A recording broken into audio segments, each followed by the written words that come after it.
Hi, how are you? Hi, I'm doing great. How are you? I'm good. Okay, so we are here today to talk about your magazine, The Stoor. So tell me more about it. I'm Amna Farooq, and my magazine, The Stool, was created to help people think, engage, and talk about the serious problem of dowry in South Asian society. Okay, great. So, what steps did you take initially in the creation of this magazine?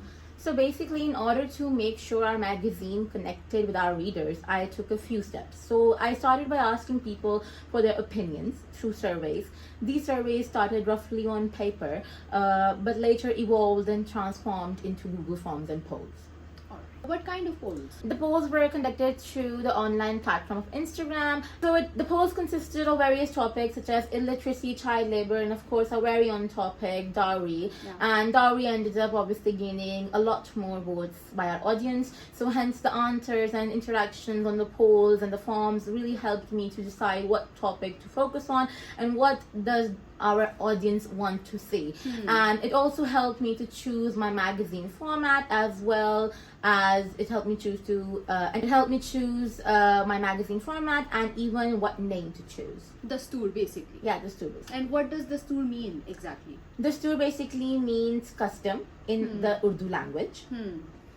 As I was saying, that what does the Stoor mean? Yeah. What names were initially in your mind? So for our magazine, we decided on many names. We brainstormed many names.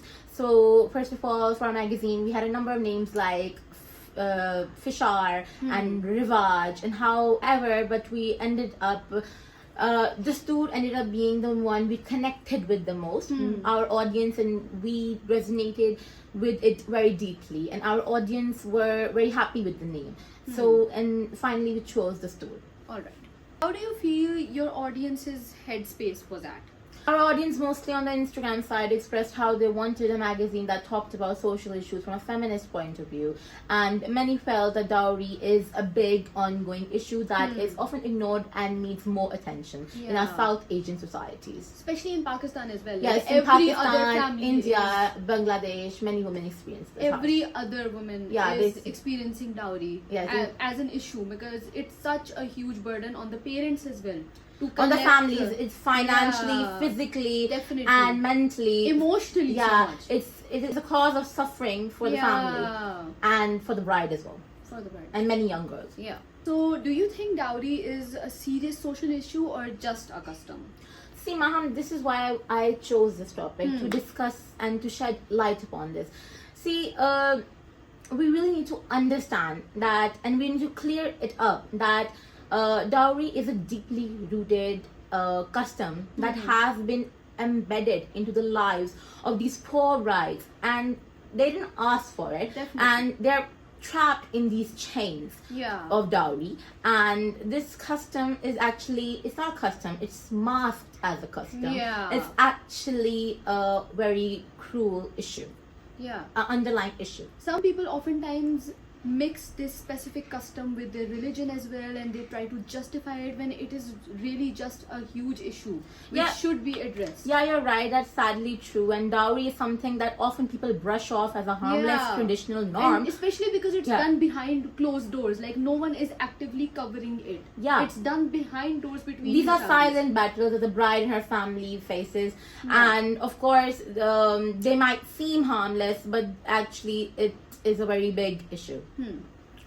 And I wanted to choose this topic because despite its harmful and awful consequences, it is still a widely recognized and accepted concept in our society. In South Asia. Yeah, in South Asia, in Pakistani, Bangladeshi, Indian women, even though we are aware, but we still don't accept that it's wrong, and it is wrong.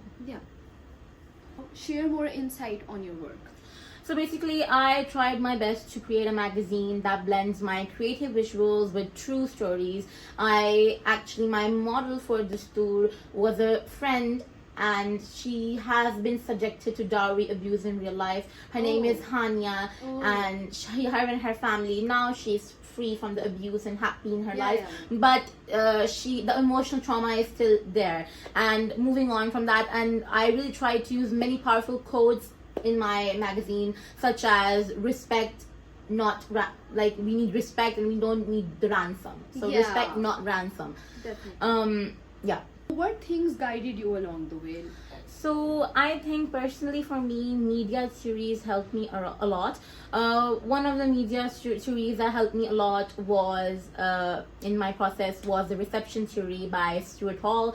That basically states that people understand media in different ways based on their own experiences and interpretations.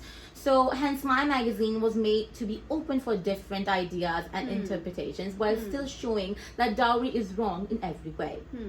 Moreover, there was another theory called hypodermic needle theory, and the hypodermic needle theory basically states that we can inject ideas into the audience mind. So we are trying to inject this idea of dowry being wrong. So according to this theory, we can do that, and that's our aim with it. Exactly, like everything is being fed to the audience nowadays through social media platforms and through the digital world that we are living in right now. And whatever is being shown to the world is being fed in their minds, and they consequently end up believing that stuff. Definitely, and people in today's digital world, everyone is on their phone all the time, and basically the media why is not feeding us with content to believe. And why not use that content to feed them something good? Yeah, feed them something positive, feed them something that can provoke, actually make a change. But that can feed them something that can provoke change, that can spark conversation on something that actually matters and changes the lives of the people.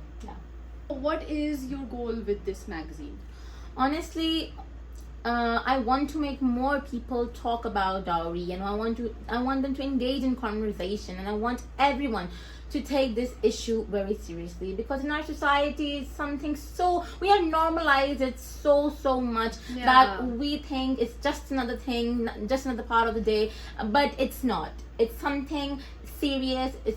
It's underlying many cases. There's dowry related abuse. There's 95% of women in South Asia are subjected to dowry abuse. Moreover, I want to tell you that the dowry demands are crazy. They want a car, they want a house, but not everyone is financially stable, especially in South Asia. Everyone has their own income levels, their own, especially with the economic situation. And this is also a fact that dowry is something that is so much more common in families that are like from the lower class of this country, of Pakistan specifically. And it's crazy that people are not financially stable enough, but still they have the audacity to ask for so much dowry from the daughter's parents. Moreover, I wanted to add that marriage is a relationship. It's a pure relationship of love. It's an institution of love, honesty, and respect, and mutual respect. But when you add money, monetize it, and add value by things and by like a car or money in it, then you're ruining the pure institution of marriage. You're ruining the purity of it. You're taking the respect out of it. Finally, how do you plan to distribute this product of yours to the audiences? So basically, for the distribution part, we carried out a vote in our forms, and our audience preferred an e-magazine rather than a printed hard copy. So we plan to share our magazine mainly online through social media platforms like Instagram, Facebook, Twitter, and Issue, and even Flip HTML5.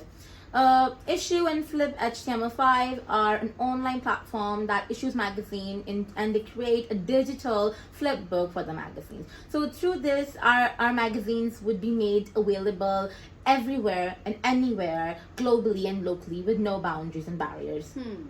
We decided to issue our magazine virtually because of its many benefits. First of all, it's eco-friendly, and in today's world we need to be careful about that. There's a lot of global warming, and moreover, it's accessible anywhere, no boundaries, locally or globally. So that really makes it a far better reach and a more potential audience. Moreover, I personally plan to share it all over social media platforms and in print in the future as well. I also plan to share my magazine with feminist groups and colleges to spread more awareness. And I also want to work with NGOs in the near future, and also groups fighting against dowry abuse, so that my magazine can reach the people who really need it the most and inspire change. Thank you.